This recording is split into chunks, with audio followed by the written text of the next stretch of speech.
Hi, I'm Scott Bekins. One of the questions we get a lot is about dishwasher performance. And in the days of energy standards getting more and more strict, a lot of appliances, especially dishwashers, work a lot differently than they used to. Some people say they work a lot worse. Most dishwashers today are going to have a filter inside of them. And that's one of the most important things you can do, is to make sure that you clean that filter regularly.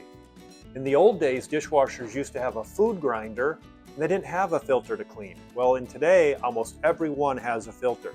And if you don't keep it clean, it's not going to do a good job washing your dishes. Another great tip on a dishwasher is that most dishwashers, when they are rated for their energy standards, use the normal cycle, which means that if you use a cycle other than the normal cycle, and you select options like heated dry or heated wash, you will often get a much better performance from your dishwasher.